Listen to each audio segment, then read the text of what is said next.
लोगों के बीच में छोड़ दो, हाँ? लेकिन तुम लोग पढ़ाने के चक्कर में ही नहीं हो।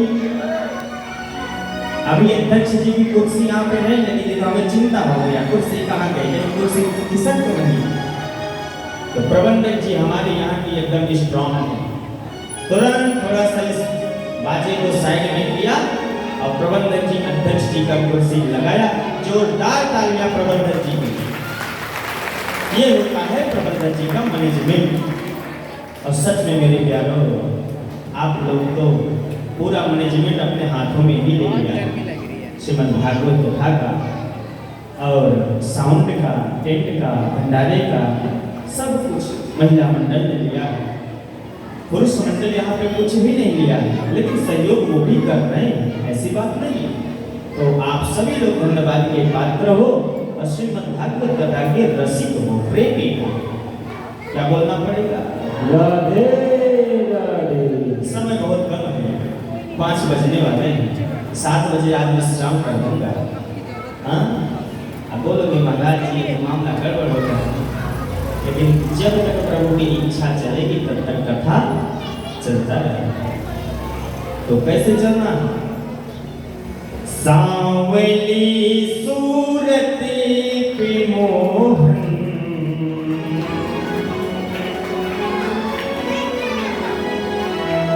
अपने दिल को दीवाना करना है कि नहीं करना है? करना है। अच्छा, सांवली सूरत पे मोहन, दिल दीवाना हो गया। सांवली सूरत पे मोहन, दिल दीवाना हो गया।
बोले भागवत महापुराण की जय, सद्गुरुदेव भगवान की जय, वेद व्यास जी महाराज की जय, धर्म की जय हो, अधर्म का विनाश हो, प्राणियों में सद्भावना हो, विश्व का कल्याण हो, गौ हत्या बंद हो, गौ माता की सेवा हो, विश्व में शांति हो, विश्व में शांति हो।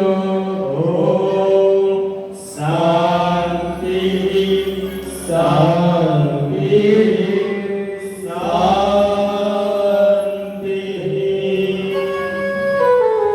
क्या बोलना पड़ेगा?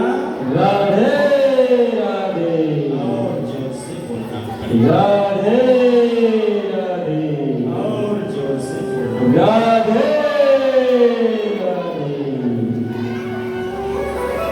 हमारे आज के मुख्य यजमान सीताराम चौरसिया एवं उनके बड़े भाई राम लखन चौरसिया एवं सभी यहाँ पे उपस्थित सभी मुख्य यजमान,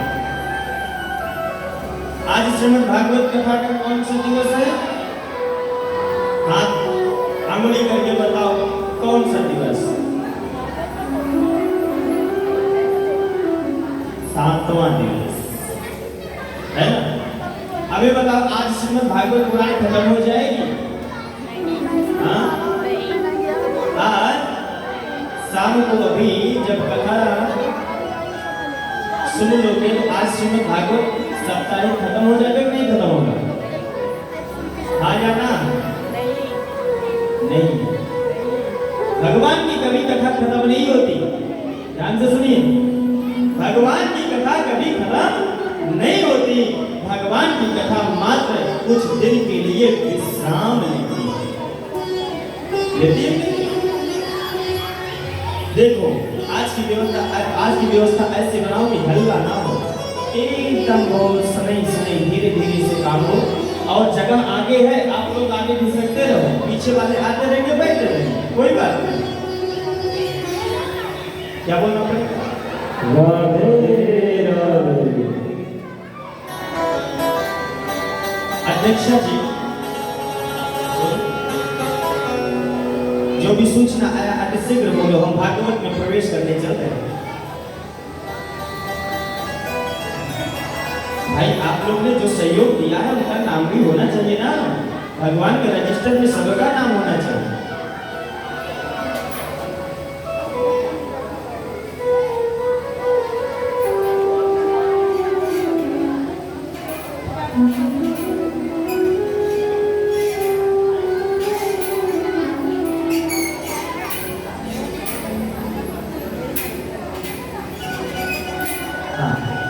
सभी हमारे जो पदाधिकारी हैं वो आ जाएंगे तो कथा के बीच में वो कार्य होगा। ठीक, अगर कोई सहयोग राशि आई है जिसे जोड़ सकते हैं।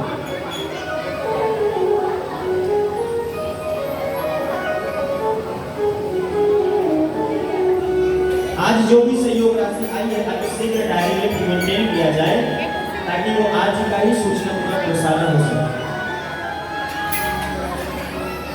हाँ देखिए, ये किसी की चाबी आई है, ये लॉकर की चाबी है, ये गेट की चाबी है।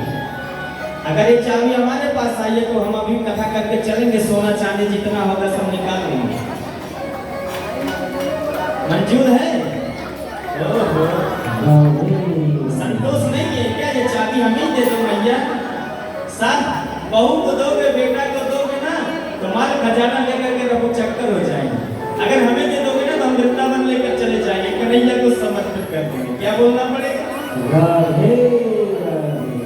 जोर से बोलना पड़ेगा। राधे राधे। श्रीमद् भागवतम पुराणं लोकेश्वरं श्रीयाच्युतया युक्तो पुराणं लोकेश्वरं। सुनिए, श्रीमद् भागवत कथा का निचोड़ सुनिए, मतलब उसका फल सुनिए। तरह से मधुमक्खी छत्ता लगाती है और मधु आप लोग जानते हो ना, शहद कहाँ से प्राप्त होता है? मधुमक्खी के छत्तों से।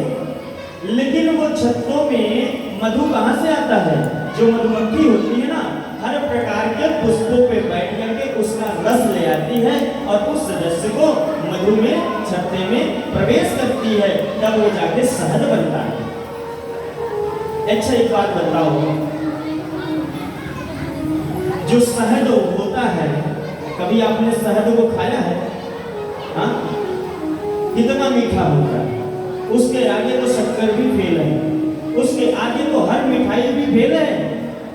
विचार करो मेरे प्यारों कि एक मधुमक्खी का छत्ता लगा के मधुमक्खी शहद इकट्ठा करती है।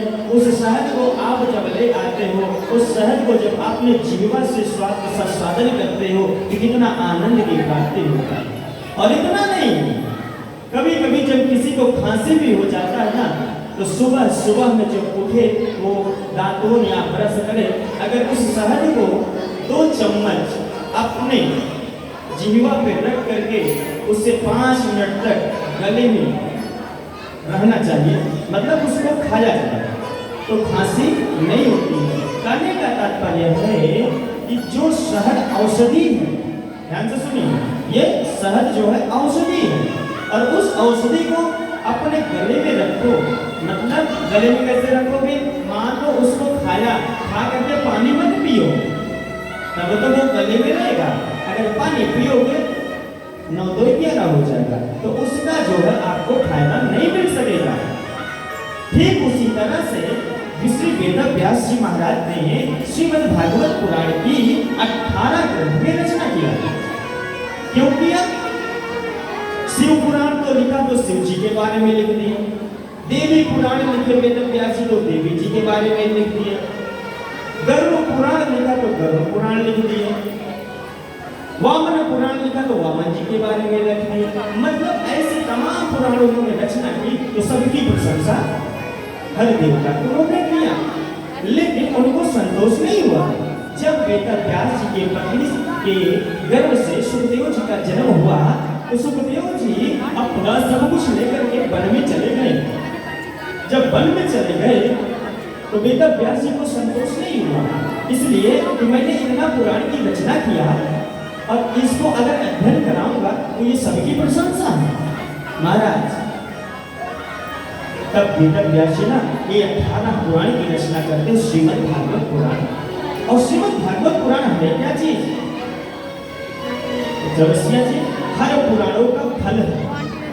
अगर आप अपने जीवन में 17 पुराण नहीं पढ़ सकते हो, तो अगर श्रीमद् भागवत महापुराण का अध्ययन किया, उनका नमन किया, उनके बताए हुए चरित्र चित्रण पे आपने चलने की कोशिश की, तो मानो कि सब शास्त्र सब ग्रंथ आपने पढ़ लिया। ये है श्रीमद् भागवत महापुराण का फल।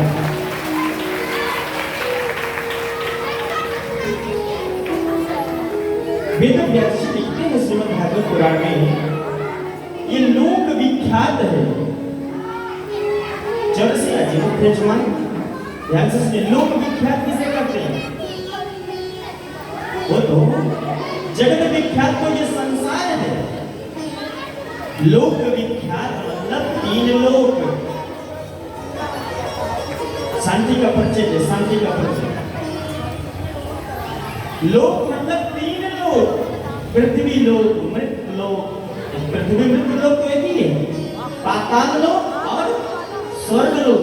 ये तीनों लोक में श्रीमद् भागवत महापुराण का विशेष महत्व है, जिसकी कथा श्रीमद् भागवत पुराण की कथा देवता भी नहीं सुन सकते। यही सुखदेव जी कथा परीक्षित जी को सुना रहे हैं।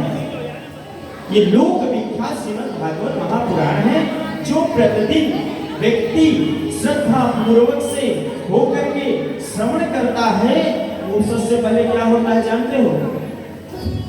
संतोष होता है।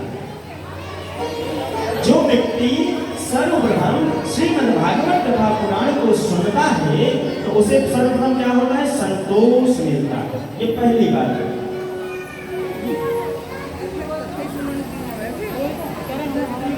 अब हम बात करते हैं श्रोता की। श्रोता कितने प्रकार के होते हैं? 3 प्रकार के। एक श्रोता है, अब एक सोता है, और एक सुपारी काटने वाले जैसे सरौता है। 3 प्राणी होते हैं इसमें कथा में। ये मैं नहीं कह रहा हूं कि आप लोग सरौता हो, सुपारी के जैसे कटर कटर काटते। ये भागवत महापुराण है। पहले किसकी व्याख्या करो? श्रोता की, सोता की या सरौता की? ध्यान से सुनो, पहले सरौता की व्याख्या करता हूं।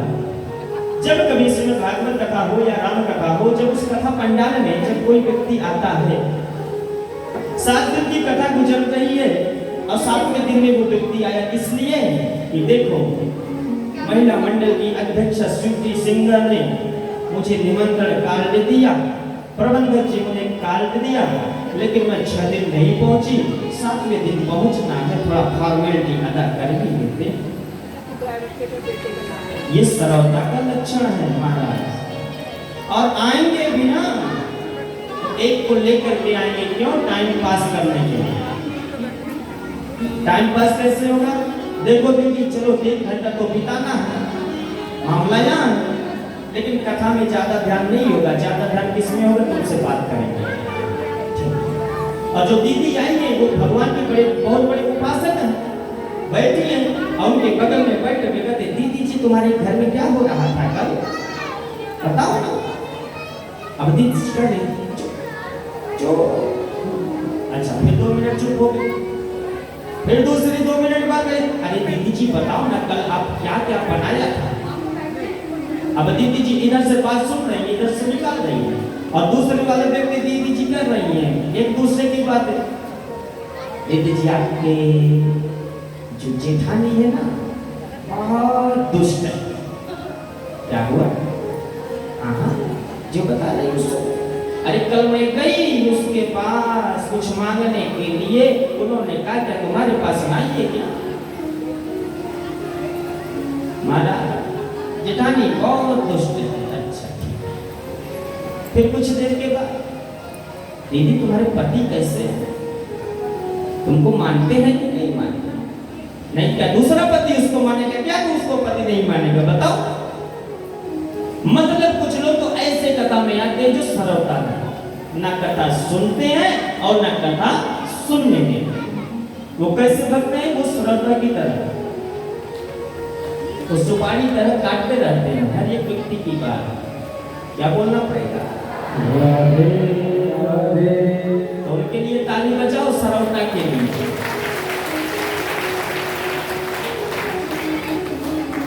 अब कुछ व्यक्ति आते हैं, मान लो उनको सोने की आदत है, अब मामला फंसा है, भागवत कथा है, अब रीता चौरसिया कोषाध्यक्ष जी के दबाव में कोई आया, दीदी जी इतना दिन नहीं दिखी तो आज क्यों नहीं दिखोगे? बोले हाँ दीदी मैं आऊंगी, कि उसमें कोई दो राय बात नहीं। और उनके दबाव में आया, अब वो जगह क्या ढूंढती है जानते हो? ये ऐसे जगह नहीं, जगह ऐसे ढूंढते खंभे का टेक हो, शरीर में थोड़ा आराम मिल जाए।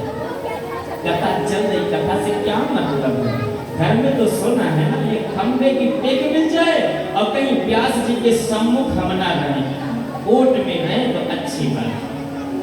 कथा आनंद से चल रही और वो पार्वती जी की तरह शंकर भगवान को खंभा बना रखी है, धरती धक्का धक सो रही है।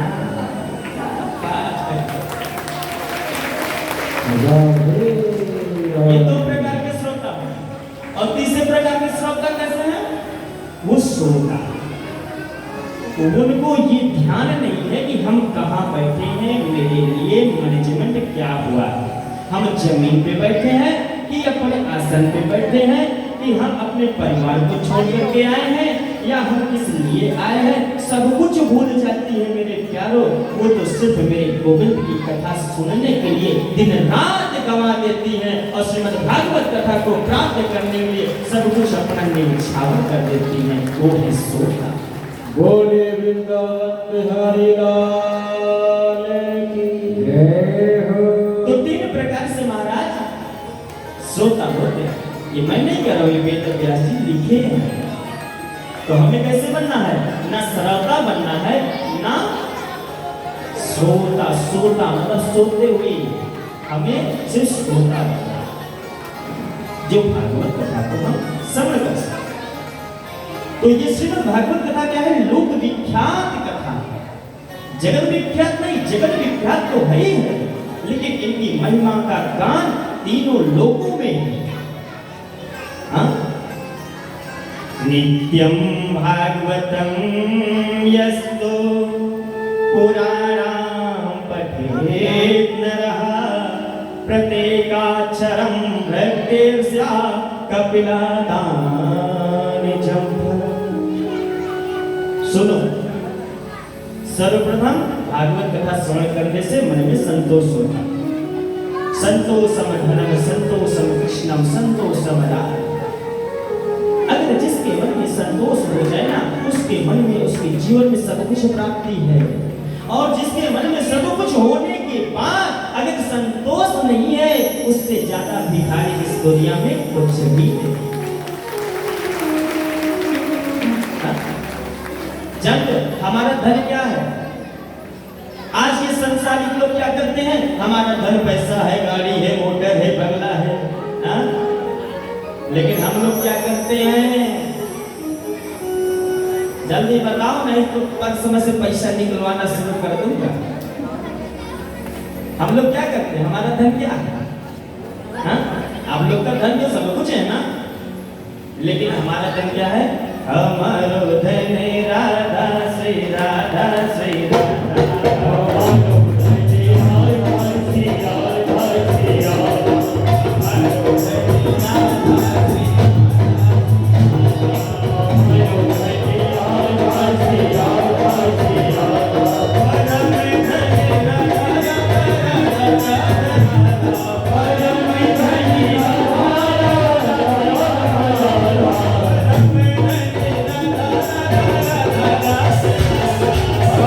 Hare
मेरे प्यारों, आपके जीवन में बहुत से प्रकार से धन आएगा, वो नहीं रहेगा, ना तुम उसके हो ना वो तुम्हारे हैं, लेकिन आप अपने पूरे जीवन में बचपन में जवानी करो। अब भक्ति कितने प्रकार की होती है? भक्ति कब से किया जाता है? बोलो। भक्ति बचपन से किया जाता है। अब सुनो, बचपन से भक्ति करना दूध के समान है, और जवानी से भक्ति करना दूध और पानी के समान, और बुढ़ापे में भक्ति करना वो पानी के समान। अगर बचपन में जिस तरह से दूध को खौलाते हो, तो खौल करके धीरे धीरे क्या बन जाता है? खोआ बन जाता है, रबड़ी बन जाता है ना, कितना अच्छा स्वाद होता है। और दूध और पानी को खौलाओ, आज गैस भी ज्यादा लगेगा, समय भी ज्यादा लगेगा, और खोआ बन के तैयार होगा, लेकिन बहुत देर में, तब तक वो समय बीत जाएगा। और बुढ़ापे में जब भक्ति करोगे, उसमें दूध ही नहीं रहेगा, पानी से जैसे गर्म कर दो पानी तो वापस की तरह बन करके रह जाएगा। कहने का तात्पर्य है, जब जीवन गुजर गया तो जीने का ढंग आया। नहीं, जीने का ढंग पहले ले लो, जीवन गुजर जाए जीने के ढंग में, तब तो आपकी भक्ति सार्थक है, वरना ये सार्थक नहीं। क्या बोलना पड़ेगा? जो मनुष्य प्रतिदिन श्रीमद् भागवत पुराण का पाठ करता है, सुनो, और उसे एक एक अक्षर के उच्चारण के साथ पढ़ता है, वो कपिला गौदान के पूर्ण मिलता है। किसके घर में श्रीमद् भागवत महापुराण की पुस्तक है? हाथ ऊपर करो। पैसे नहीं हो तो मुझसे लेकर के जाओ, और जाकर के श्रीमद् भागवत पुराण इसी पुरुषोत्तम के मास में लेकर के आना। ठीक है? संकल्प लो कि अपने घर में श्रीमद् भागवत महापुराण की 2 खंड की पुस्तक होती है, और 2 खंड की पुस्तक ले आकर के जिस तरह से भगवान की प्रतिमा को, विग्रह की प्रतिमा को पूजन करते हो, ठीक उसी तरह से श्रीमद् भागवत कथा ग्रंथ का पूजन करना। कलिकाल कलयुग आपके घर में कभी नहीं आ सकता। बजाओ ताली, ऐसा लग रहा है कि हम बता रहे हैं तो आप सबके ऊपर बोझ हो गया है कि महाराज जी ये 500 रुपए का खर्चा तो बता दिया आपने, जीवन बीत जाएगी, ऐसे कई 500 रुपए आएंगे जाएंगे और तुम नरक के गामी हो जाओगे। मेरे प्यारो, अगर तुम्हें 500 रुपया अगर नरक से बचा लेता है तो कई 500 रुपए खर्च कर दे, ये सत्य है। जीवन अगर मिला है तो सिर्फ गोविंद के नाते, प्रभु के नाते, और वरना कोई माई का लाल भेजने वाला इस दुनिया में नहीं है। भगवान की जब इच्छा होती ना, अच्छा एक बताओ, कभी कभी ऐसा होता है ना कि आपके ही घर में, आपके मतलब आपके शरीर में कहीं कहीं से काले पड़ जाते हैं, पड़ता है नहीं? जिसे कहते हैं ये लक्षण पड़ गया है। जानते हो, आप लोग इस दुनिया में आना नहीं चाहते हो, आप लोग सेवन करते हो कि भगवान मैं इस दुनिया में नहीं जाऊंगा। क्यों नहीं जाओगे? इसलिए नहीं जाऊंगा, हम कीड़े बने, मकोड़े बने, नाना प्रकार से योनि में जन्म लिया, मेरा दुर्दशा हुआ, इसलिए मैं मनुष्य की योनि में नहीं जाना चाहता। भगवान कहते हैं, अरे मेरे प्यारे, अगर जब तक तुम मनुष्य को योनि में नहीं जाएगा ना, तब तक इस जीवन का कल्याण कैसे होगा? इसलिए तुम मना करते हो, लेकिन भगवान जबरदस्ती दाग करके भेजते हैं। जब वो डराते हैं तब आप तैयार हो तो आने के लिए इस पृथ्वी। प्रश्न उठता है कि अगर हम उस संसार में जाएंगे तो ये बताओ मुझे पहचान कौन करेगा? ध्यान से सुनो, ये भी नहीं मां। अगर हम इस मां के गर्भ से जाएंगे, एक बच्चा कहता है कि अगर हम इस गर्भ से दुनिया में जाएंगे, संसार में जाएंगे, पृथ्वी पे जाएंगे, तो आपकी भक्ति कौन बताएगा? तो बोलते हैं मैं हूं ना, मैं बताऊंगा। बोले आप यहाँ हो, वहां कौन रहेगा? वहां तो माया है आपकी, आप तो हो नहीं। बोले सुनो, जब इस दुनिया में जाओगे पृथ्वी पे जाओगे, मनुष्य के तन में 1 साल से 5 साल तक उम्र हम स्वयं साक्षात रहते हैं। किसी बच्चे का उम्र 1 साल से 5 साल तक वो ब्रह्म के समान होता है, और 5 साल के बाद जो क्रियाकलाप होती है उसकी जिम्मेदारी माँ बाप की होती है। सुन रहे नहीं? अंगुली पकड़ के चलाना माँ बाप की जिम्मेदारी है, ज्ञान का रास्ता दिखाना माँ बाप की जिम्मेदारी है। 1 साल से 5 तक बच्चा कोई गलत कर्म करता है उसका भुक्तभोगी नहीं लिखा जाता, लेकिन 5 साल से पूरा जीवन पर्यंत अगर कोई बच्चा कर्म करता है तो उसका भुक्तभोगी माँ बाप भी होते हैं और बच्चे भी होते हैं। दूसरी बात, जब संसार में जाऊंगा तो आपका परिचय कौन कराएगा? तो भगवान कहते हैं जब संसार में जाओगे तो मेरा परिचय, मेरा ही स्वरूप।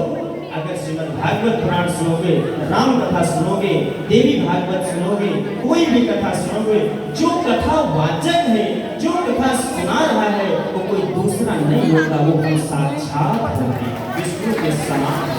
व्यास सारे विष्णु रूप है। लेकिन ये मत समझना कि मैं भगवान हूँ, मैं तो एक छोटा सा बालक हूँ।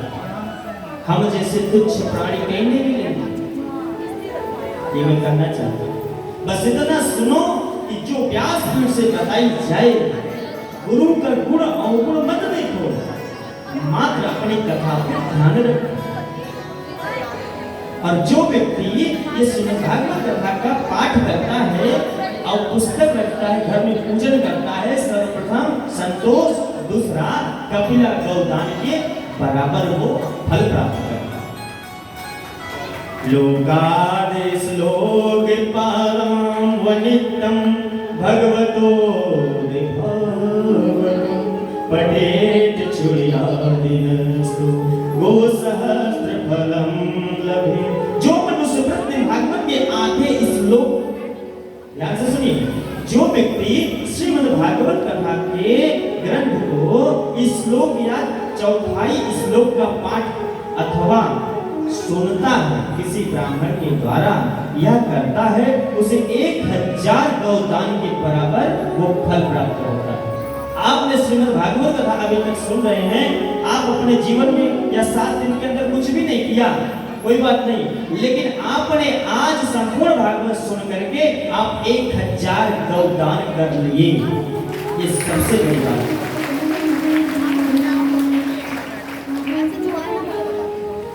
या पठेत प्रयोति नित्यम श्लोकं भागवतं सुतः अष्टदश पुराणानां फलमाप्नोति मानवः।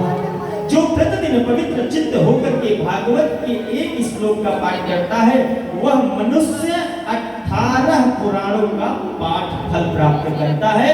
कहने का तात्पर्य है कि जो श्रीमद् भागवत कथा ग्रंथ है, इस ग्रंथ का एक श्लोक अगर कोई व्यक्ति पढ़ लेता है तो समझ लो कि 18 पुराण आपने अध्ययन कर लिया।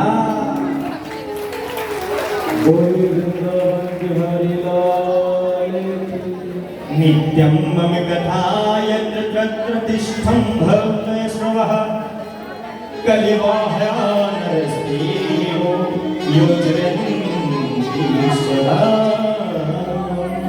और यहाँ नित्य मेरी कथा होती है। वेदव्यास जी लिखते हैं, भगवान कहते हैं जहाँ मेरी नित्य कथा होती है वहाँ विष्णु पार्षद प्रहलाद आदि विराजमान रहते हैं। जो मनुष्य सदा मेरे भागवत शास्त्र की पूजा करते हैं वो कलिकाल के अधिकार से अलग रहते हैं। जब उनकी मृत्यु होती है तो वो मैं स्वयं उनका प्राण लेकर के वैकुंठ में लेकर के जाता हूँ, मेरी गोविंद के तरफ। क्या बोलना पड़ेगा? तो ये है श्रीमद् भागवत कथा का महिमा। श्रीमन्नारायण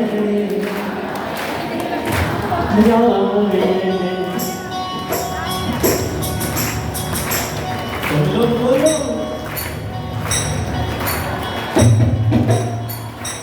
श्रीमन्नारायण रे नारायण रे नारायण रे नारायण रे नारायण रे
क्या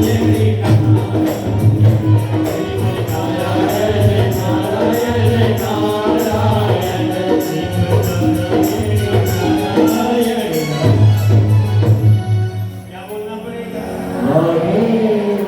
जोर से बोलना पड़ेगा। कल भगवान का विवाह रुक्मणी देवी से हुआ। अब रुक्मणी जी से विवाह हुआ तो कन्हैया क्या करते हैं, चकाचक द्वारिकाधीश में पहुंच जाते हैं। हाँ? द्वारिकाधीश में कौन? मेरे गोविंद। और किसके साथ में विवाह हुआ? बोलो, किसके साथ में कल विवाह हुआ था? आपके बहन के साथ में नहीं हुआ था क्या? बोलो ना।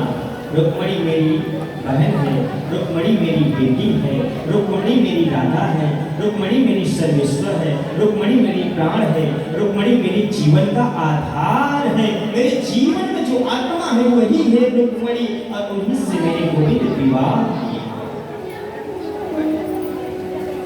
हाँ? भाव बनाओ ना। भाव जब बनाओगे तभी तो भाव से मेरा पार पाओगे। जब भाव ही नहीं बनाओगे तो क्या पार पाओगे? रुक्मणी जी से विवाह होता है और एक सुंदर सी बगिया में पुष्प खिलता है मेरे गोविंद की।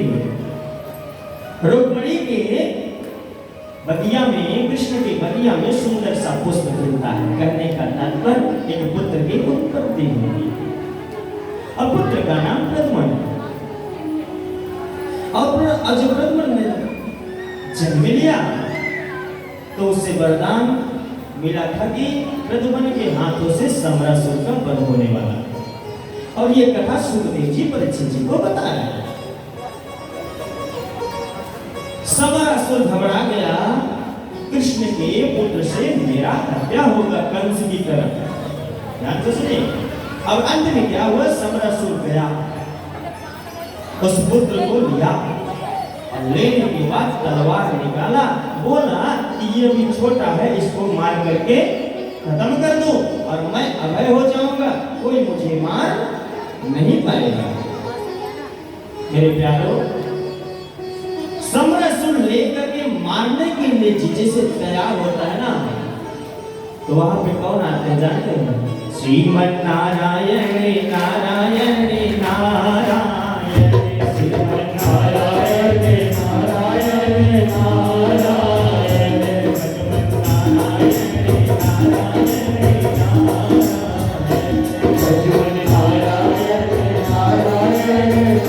नारायण, लक्ष्मी नारायण नारायण, लक्ष्मी नारायण नारायण नारायण, शिव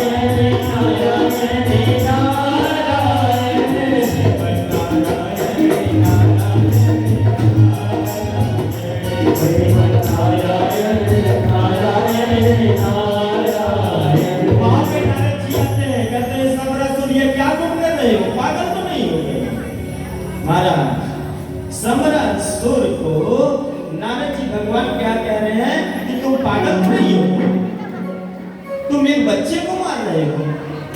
अरे मारना है ना तो ऐसे मत मारो, माना कि तुम्हारा मृत्यु इसके हाथ में है।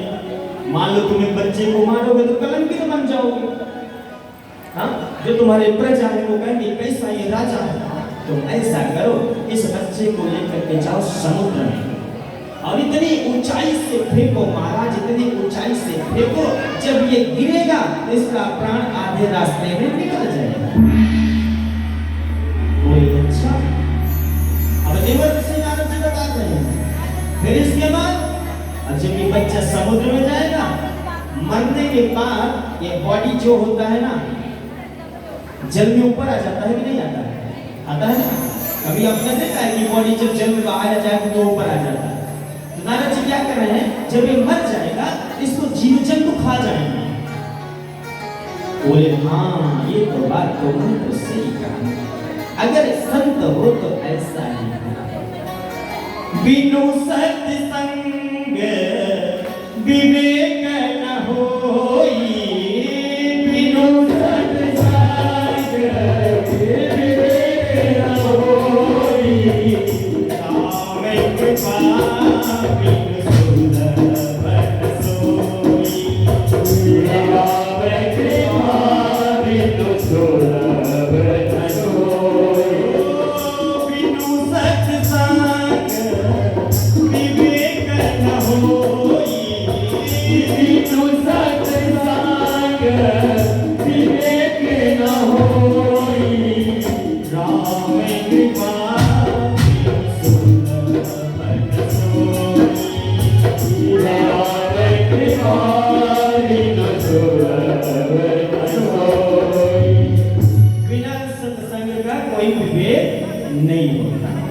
अब एक बात और सुनो, विवेक क्या है? अब कहोगे कि महाराज विवेक बुद्धि है कि नहीं? विवेक क्या है, बुद्धि है कि नहीं? हाथ ऊपर करो, हाँ है। तब तो बताएं क्या है क्या नहीं। हाँ बता, देखो बेइज्जती हो जाएगी, हाथ ऊपर करो। सुनो, विवेक एक पात्र है, ठीक है? अगर कोई भी वस्तु, मुझे भोजन अगर करना है तो हाथों में लेकर के तो नहीं करेंगे ना, थाली में लेकर के करेंगे भोजन को। अध्यक्षा जी, बिनु सत्संग विवेक न होई और राम कृपा बिनु सुलभ रस। तो ये जो सत्संग होता है, ये विवेक क्या है? पात्र है। और विवेक रूपी पात्र में आपकी बुद्धि है ना? आपकी बुद्धि है। अच्छा बताओ, अगर विवेक ना होता तो बुद्धि कहां रहती? तो विवेक क्या है? ये पात्र है, इसका बुद्धि का। जब पात्र आ जाता है तो बुद्धि भी आकर के विराजमान हो जाती है। और सुनो, सत्संग से क्या प्राप्त होता है? क्या प्राप्त होता है? हाँ बोलो। सत्संग से ज्ञान प्राप्त होता है, भक्ति प्राप्त होती है, गोविंद प्राप्त होते हैं। अब और सुनो, सत्संग ही नहीं, ज्ञान दो जगह प्राप्त होते हैं, सत्संग और दूसरा शमशान घाट में। जब आप सत्संग सुनते हो, कथा को श्रवण करते हो, तो उसमें क्या सुनते हो? ज्ञान की बातें, सब कुछ बताया जाता है। जो सत्य है वो बताया जाता है, जो मिथ्या उससे दूर होने के लिए बताया जाता है। लेकिन फिर भी व्यक्ति कथा को सुनता है, 3 घंटा इधर से सुनता है, इधर को निकाल देता है। जो व्यक्ति रसिक नहीं है, जो व्यक्ति रसिक है कथा के, जो सोता है वो सुनते हैं और घुट घुट करके पी जाते हैं। और जो व्यक्ति ऐसे निकाल देते हैं ना, अंत में विचार करना, कोई व्यक्ति का जब 100 यात्रा जाती है, तो आप लोग भी जानते हो ना, जब किसी का डेथ हो जाता है, देखो ये व्यासपीठ है, ये व्यासपीठ में जो बोल रहा हूं सो भागवत में लिखा है। और यही है, जो व्यक्ति मृत्यु से डरता है कि मेरी मृत्यु ना हो, लेकिन होना निश्चित है, इसमें कोई दो राय नहीं, एक ना एक दिन तो होगा ही होगा। तो सत्संग करने से ज्ञान की प्राप्ति होती है। पहला ज्ञान यहाँ और दूसरा ज्ञान वहां प्राप्त होता है जहां शमशान घाट में एक करोड़पति अरबपति पूरा महल बना देता है, एसी बंगले पूरा लगवा देता है, सब कुछ चकाचक कर देता है, परिवार सुख में रहता है, और अंत में वो 2 सेकंड के अंदर प्राण निकल जाता है। उधर प्राण अच्छा कर्म करता है तो गोविंद के पास जाता है, अगर बुरा कर्म करता है तो यमराज के पास जाता है। और इधर जो मृतक शरीर है वो तुम्हारे, वो खुद से बनाया हुआ वो महल अटारी छोड़ करके शमशान के घाटों में चला जाता है, और लकड़ी में धो धो करके वो शरीर को जला दिया जाता है। तब जाकर के वहां ज्ञान प्राप्त होता है कि ये संसार में बनाया हुआ वस्तु जो व्यक्ति बनाता है वो मिथ्या है। सब कुछ एक ना एक दिन छोड़ करके जाना पड़ेगा, और जाने का मार्ग कैसा होना चाहिए? सुलभ होना चाहिए। तो जाओ, तो आप ऐसे रास्ते से गुजर के जाओ मेरे प्यारों, जिस रास्ते में कोई रुकावट ना हो। साक्षात मेरे गोविंद तुम्हारे प्राण को लेकर के, आत्मा को लेकर के अपने हृदय में बिठा ले, ऐसे वो रास्ता अपनाना चाहिए।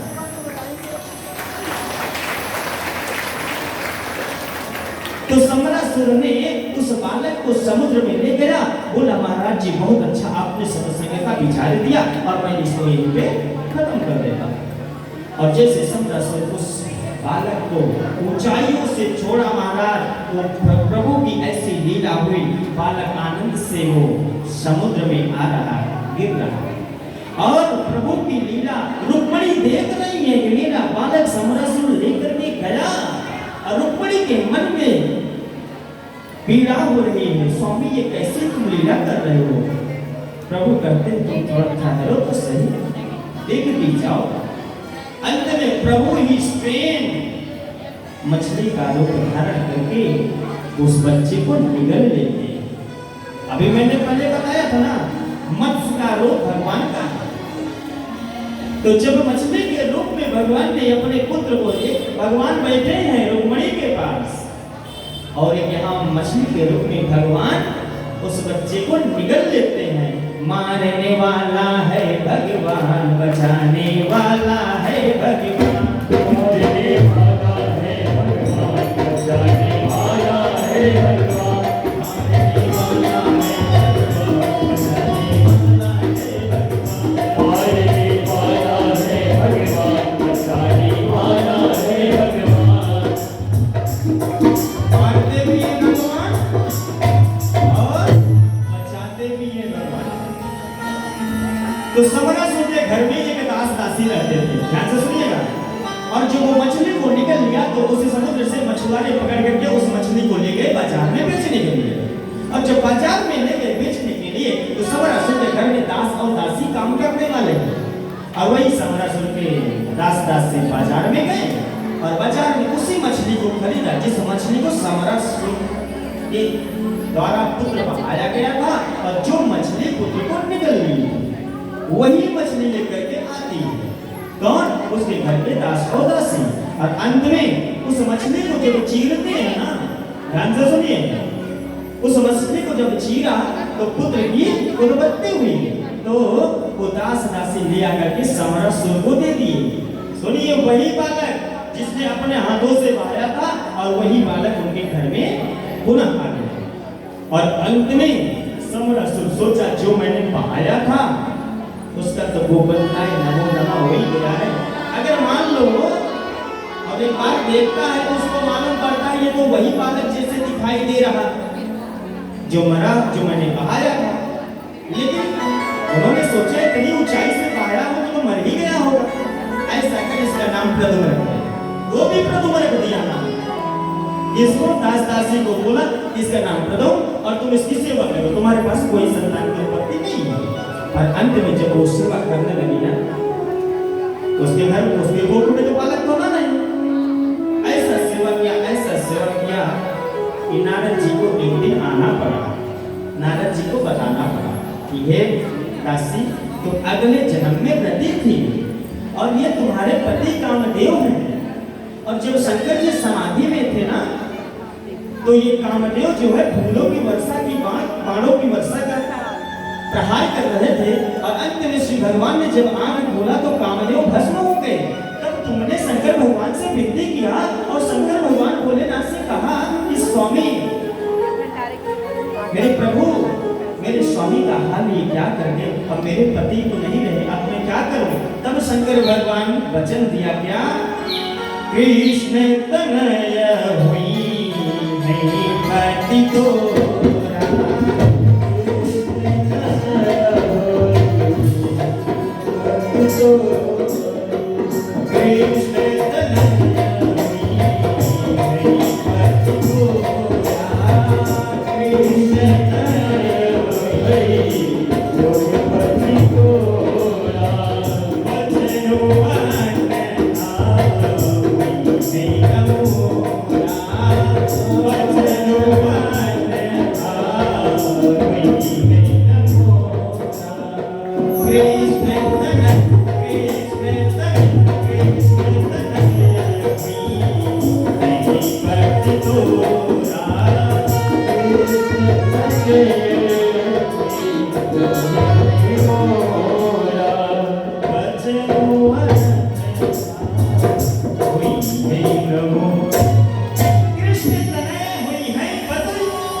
जब कृष्ण के रूप, कृष्ण के और रुक्मिणी के बीच में जब ये पुत्र के रूप में होंगे तो यही कामदेव जो है प्रद्युम्न के रूप में जाएंगे और वहां पे तुम दास दासी बनोगी। तब जाकर के समरासुर के घर में स्वयं लेकर के आओगे, ये वही बालक है, ये तुम्हारा पति है और तुम इसकी पत्नी हो। और इस बालक के हाथों से समरासुर का वध होना निश्चित है।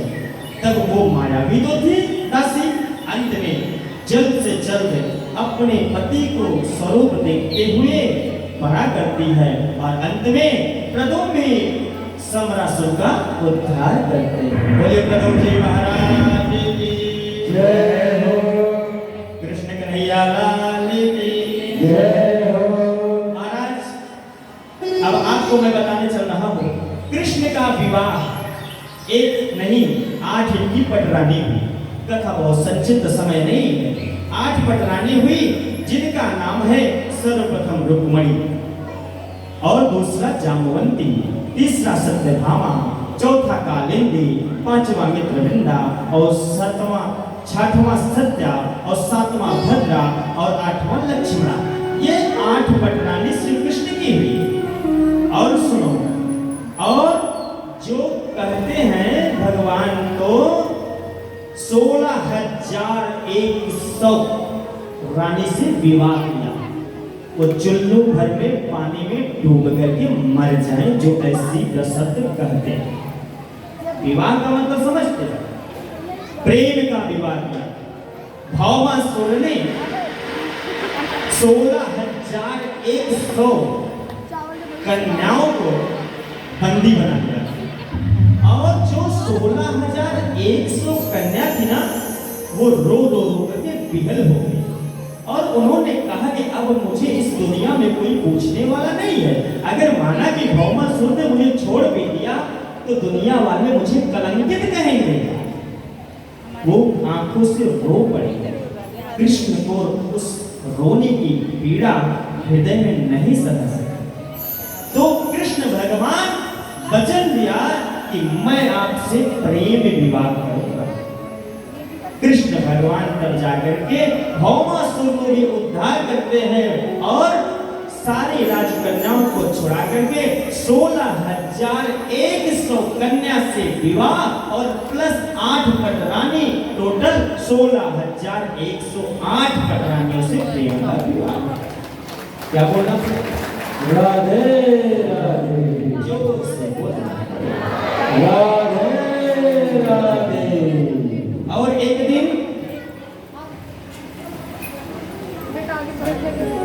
और एक दिन क्या हुआ, यही रुक्मणी माँ और श्री कृष्ण जी विराजमान। अच्छा बताओ, जब आप सबकी विवाह हुआ था तो आपके पति कुछ पूछे थे कि नहीं पूछे? बोलो कि तुम कैसी थी, तुम्हारी सखियां कैसी थी, तुम्हारे माँ बाप कैसे थे, पूछे थे कि नहीं पूछे थे? हाँ या ना में जवाब दो, संकोच मत करो। हाँ पूछे थे महाराज, लेकिन कैसे बताऊं, यहाँ मामला कुछ और है। क्या बोला? राधे राधे, राधे राधे। एक बार रुक्मणी जी विराजमान है, श्री कृष्ण भगवान रुक्मणी महारानी से क्या करते हैं, वार्तालाप करते, संवाद करते हैं। कहते हैं रुक्मणी सुन, ये बता, तुम्हारा विवाह तुम्हारा भाई अपने मित्र शिशुपाल से करना चाहता, तो तुम मेरे पीछे क्यों पड़ी? तुम मुझसे क्यों विवाह कर लिया?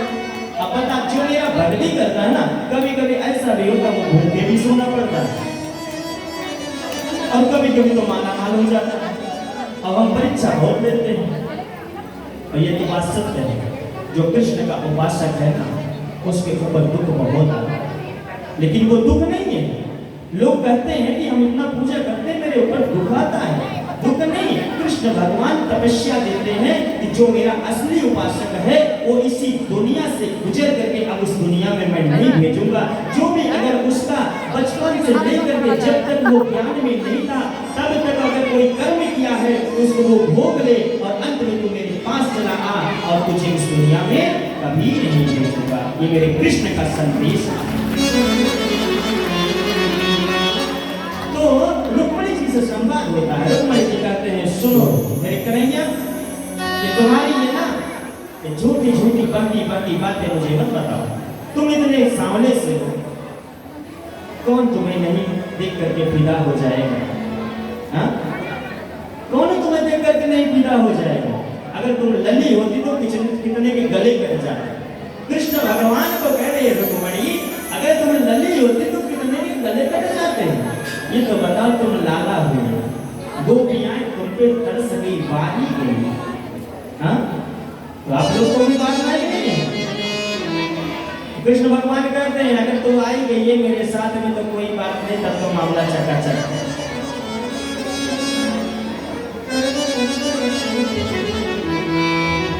बोले सच्चे दरबार की जय हो। सबलाइयों की सदा रहेगी है खुशी मुबारक हरिया गई है सदी फूल बिहारी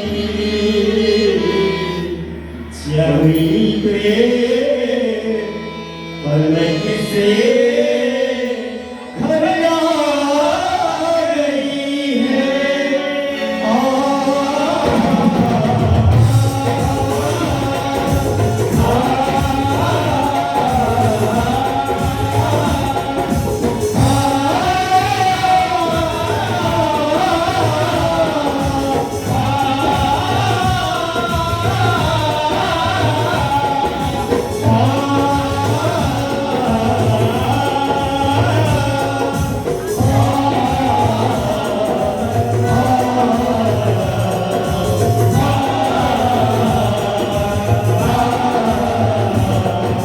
काले कमले वाला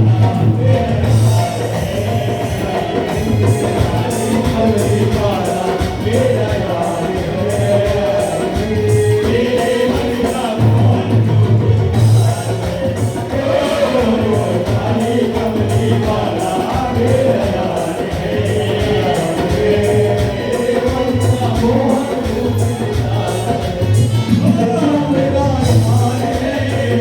मेरा दिलदार है, वो मेरा यार है मेरा दिलदार है। ओए ओए ओए ओए, काली कमली वाला मेरा यार है, मेरे मन का कौन काली कमली वाला मेरा यार है, मेरे मन का मोहन को दिलदार है।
मनमोहन तो मेरा दीवाना, गाओ मतलब यही तराना, गाओ मतलब यही तराना, गाओ मतलब यही तराना। मनमोहन मैं तेरा दीवाना, गाओ मतलब यही तराना, गाओ मतलब यही तराना, गाओ मतलब यही तराना, गाओ मतलब यही तराना। श्याम सलोने को मेरा जवान है, श्याम सलोने को मेरा जवान है, मेरे मन का मोहन तो दिलदार है। ओ काली कमली वाला मेरा यार है, मेरे मन का मोहन तो दिलदार है। ओ काली कमली वाला मेरा यार है, मेरे मन का मोहन तो दिलदार है।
दिल दर्शन मांगा था मेरे घर वाले मुझे एतबार है प्यार है मेरे घर वाले मुझे एतबार है प्यार है मेरे मन का मोहन मुझे काली कमली वाला मेरा यार है मेरे मन का मोर तू ही यार है ओ मेरा यार है मेरे मन का मोर तू ही यार है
जिसको अपना मान लिया है यह जीवन तेरे नाम किया है मेरे जीवन तेरे नाम किया है मेरे जीवन तेरे नाम किया है एक भक्त गाता है गोविंद से जय तुम्हें चलो तुझको अपना मान लिया है जीवन तेरे नाम किया मेरे जीवन तेरे नाम किया है मेरे जीवन तेरे नाम किया है प्यास बंद को बस तुमसे ही प्यार है प्यार है प्यास बंद को बस तुमसे ही प्यार है प्यार है मेरे मन का मोहन ओए काली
कहीं कोई गोली से न मार दे, इसलिए हमारी अध्यक्षा जी पूरा एकदम चकाचक होकर के आए।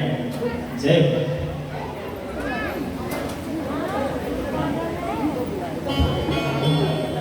जय श्री राधे राधे। राधे राधे। अभी हम लोग सारे पदाधिकारी और आप लोग भी इसमें शामिल हो, सारे मिलकर गुरु जी का सम्मान करेंगे। जोरदार तालियों से इनका स्वागत करें। गीता चौरसिया जी आइए बेटा।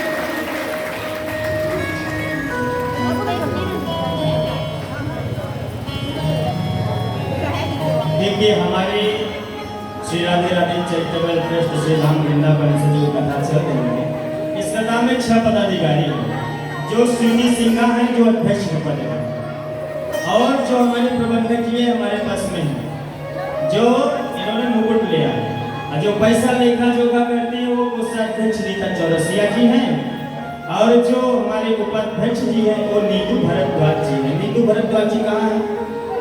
हाँ, हाथ जोड़ लेते, सबको पहचान कराना है।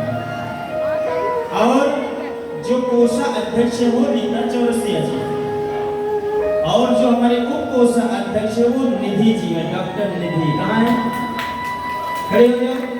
ये पंजाब से चल करके आई हुई है, डॉक्टरी पढ़ रही है। ये है निधि चौरसिया, डॉक्टर निधि। तो ये उप कोषा अध्यक्ष है, और प्रबंधक के पद पे हमारे जो मीनाक्षी जी हैं, और उप प्रबंधक के पद पे हमारे उर्मिला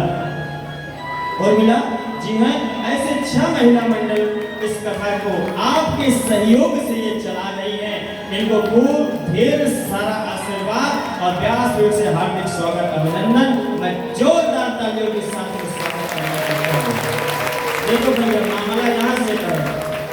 पहले इनका लोगों का मैं ताली से स्वागत करा रहा हूँ, उसके बदले में हम लोग का स्वागत करेंगे। हाँ, बड़े स्वार्थी हम हैं, वृंदावन वाले तो स्वार्थी होते हैं। क्या बोलना पड़ेगा? राधे राधे।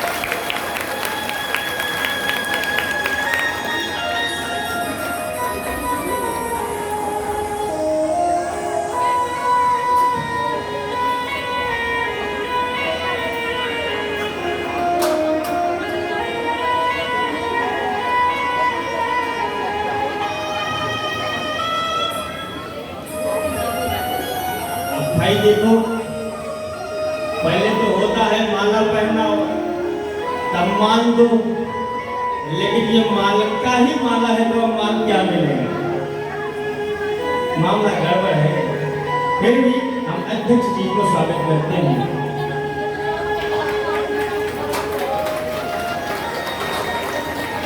अब हमारे इसी कड़ी में उपाध्यक्ष नीतू भरद्वाज जी,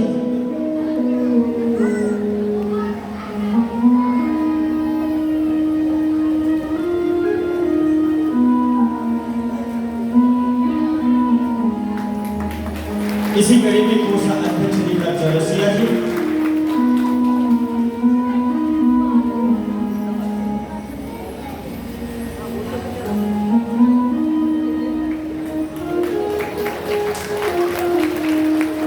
और इसी कड़ी में हम उप कोषा अध्यक्ष डॉक्टर निधि जी।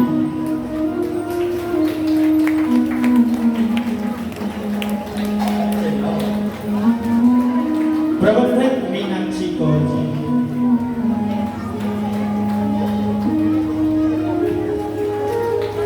ये हमारे ठाकुर जी का प्रसाद है, वृंदावन से इसको मैं मंगवाया हूँ स्पेशल। और इसी कड़ी में हमारे उप प्रबंधक उर्मिला जी, जो बहुत सहयोग करते हैं। ये सब मेरी माँ है, आप जानो, मैंने पहले भी बताया कि जिनकी मांग में सिंदूर है वो मेरी माँ है, और जिनके मांग में अभी सिंदूर नहीं वो मेरी बहन है।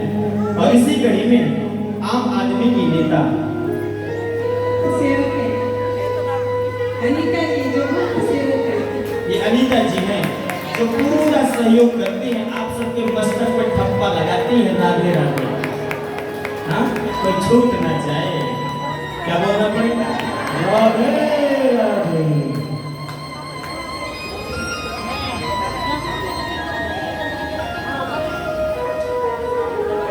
ये सम्मान सिर्फ हमने नहीं किया, जी का आप लोग सब मिलकर किए हैं। क्योंकि गुरु जी की आशीर्वाद आप लोग सभी पे है। आप लोग के बिना हम लोग कुछ नहीं कर पाते, इसलिए सबसे बड़ा योगदान आप सभी का है। राधे, जय श्री राधे। एक और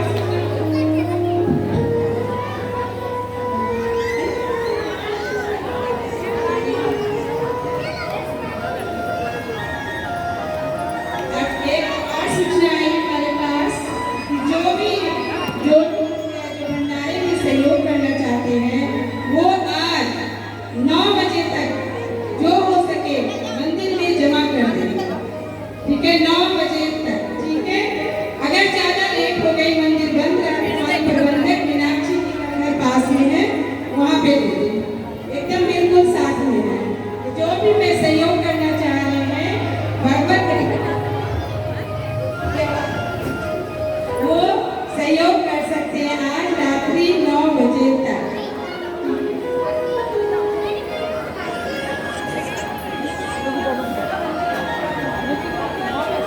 देखिए साथी का परिचय है, जो सहयोग राशि आई है वो भी आप सबके बीच में बोला जा रहा है, क्योंकि कथा में बीच में व्यवधान नहीं करना चाहिए। अब एक बार अगर रोका गया है तो सूचना सुन लीजिए।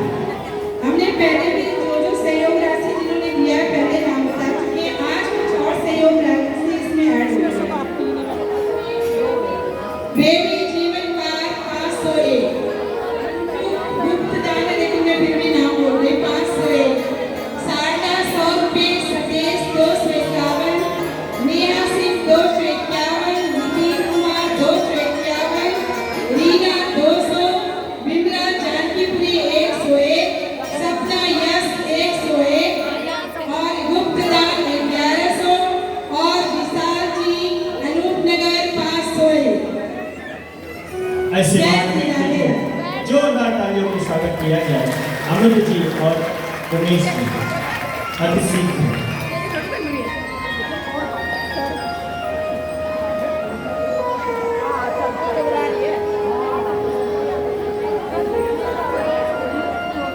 तो कृष्ण भगवान और रुक्मिणी से ये संवाद हो रहा है। अब एक बीच में मैं और कथा बताना चाहता हूँ, भक्ति कितने प्रकार की होनी चाहिए। ध्यान से सुनना, हर एक व्यक्ति के अंदर कितनी प्रकार की भक्ति होनी चाहिए। नवधा भक्ति के बारे में, थोड़ा रामचरितमानस के बारे में हम चलते हैं, फिर इसके बाद सुदामा चरित्र, फिर इसके बाद हम यहाँ से इस मंच से भागवत कथा के विश्राम करके हम विदा ले लेंगे। क्या बोलना पड़ेगा?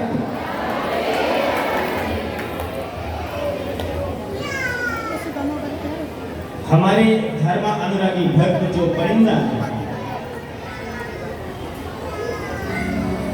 प्रवेश परिंदा, ये इनके तरफ से ये पूरा जो आपने कार्टून देखा है ना, ये पूरा रिफाइंड शुद्ध देसी घी है। घी कितना महंगा है, 1000 रुपया किलो। अगर इसमें अगर 10 किलो घी होगा तो 10,000 रुपए का इन्होंने सहयोग किया है। जोरदार तालियों के साथ स्वागत किया।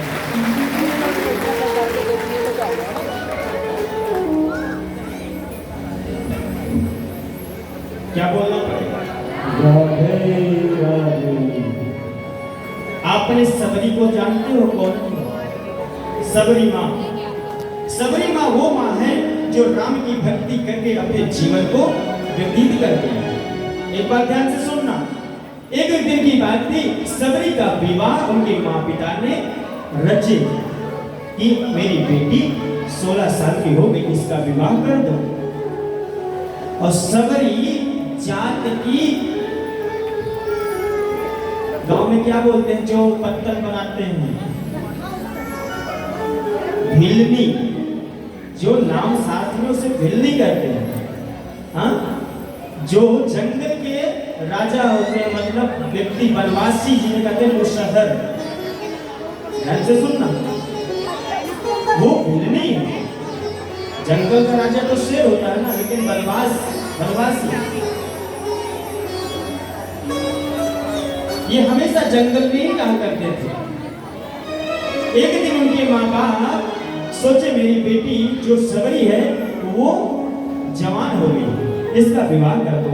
और सबरी बहुत बड़ी भक्त है चौरसिया जी, वो राम जी की इतनी उपासक है, इतनी उपासक है, वो भक्ति के सिवा कुछ भी नहीं जानती। ध्यान से सुनिए, अब आगे क्या होता है। जब वो सुनती है कि मेरे माता पिता जी मेरा विवाह करेंगे और उस विवाह में जो भोजन बनेगा एक नहीं हजारों भेड़ बकरियों का बलिदान दिया जाएगा, और विवाह सिर्फ 3 दिन बचे।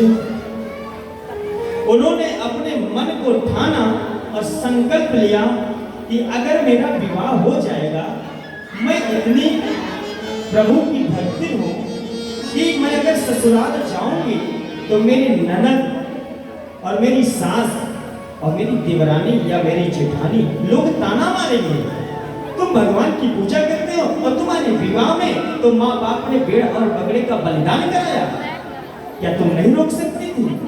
ऐसा मन में विचार किया और सबरी ने अपने घर को छोड़ दिया और छोड़ करके जंगल में आ गई। और जब आई तो एक ऋषि आश्रम, मतंग ऋषि का आश्रम था, और वो मतंग ऋषि भी नौजवान और इधर सबरी भी नौजवान। ध्यान से सुने, ये सबरी ने सोचा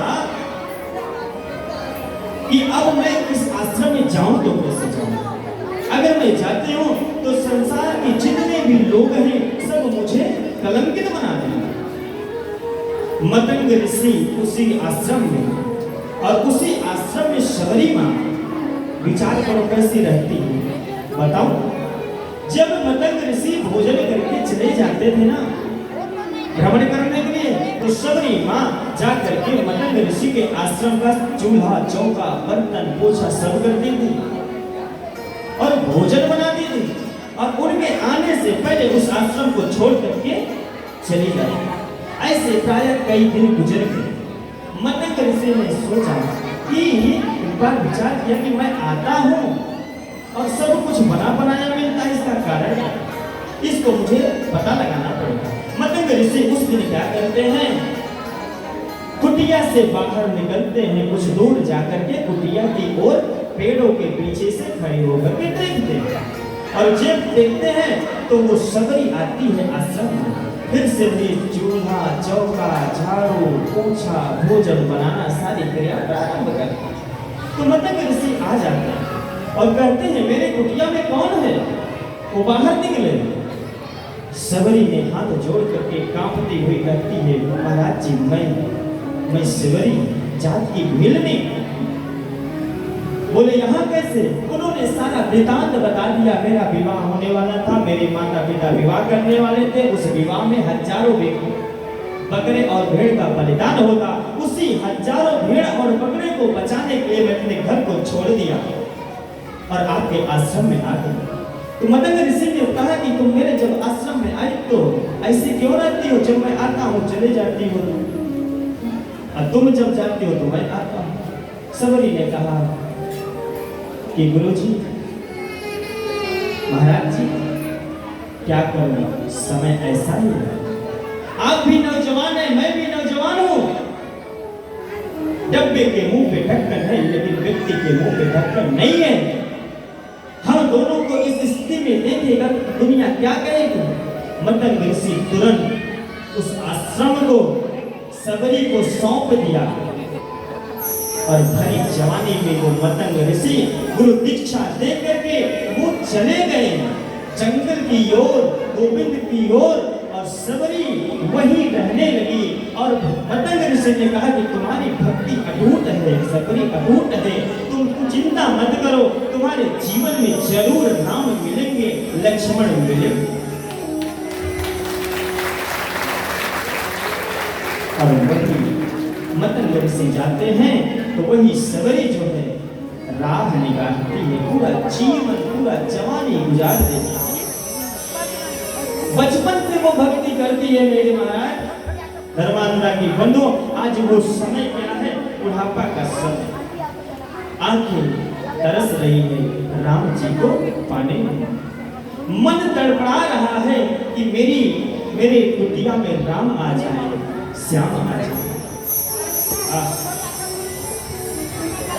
सबरी निहारे रास्ता आएंगे राम जी, सबरी निहारे रास्ता आएंगे राम जी, सबरी निहारे रास्ता आएंगे राम जी, सबरी निहारे रास्ता आएंगे राम जी, आएंगे राम जी, आएंगे श्याम जी, आएंगे राम जी,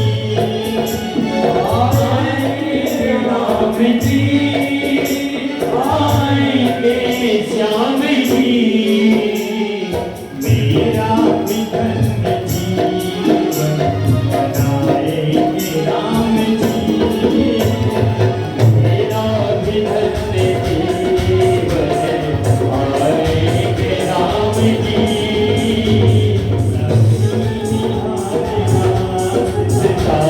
आएंगे राम जी।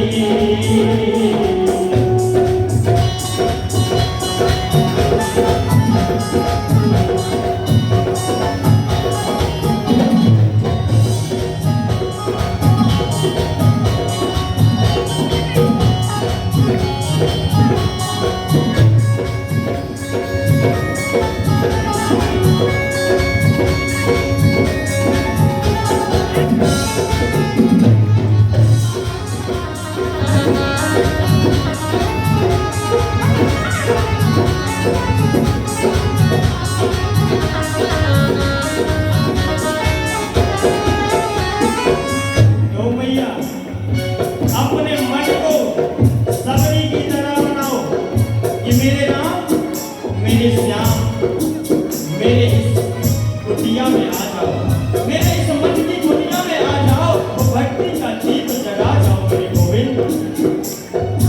आंखों से रोज अपने राहें निहारती,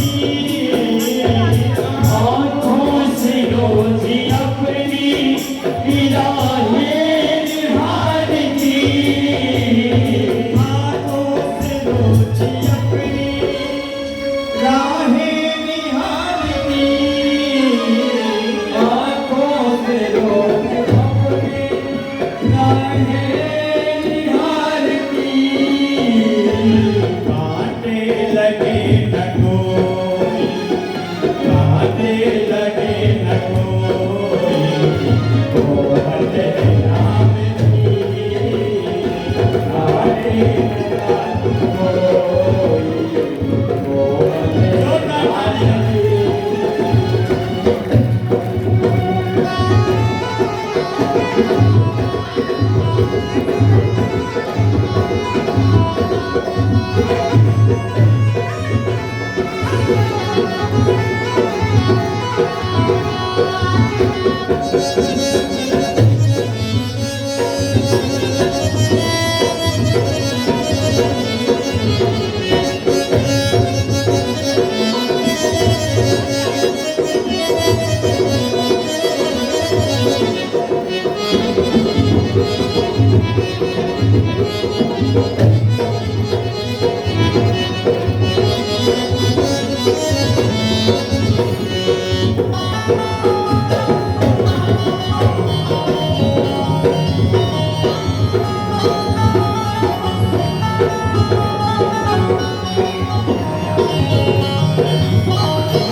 हरि समाना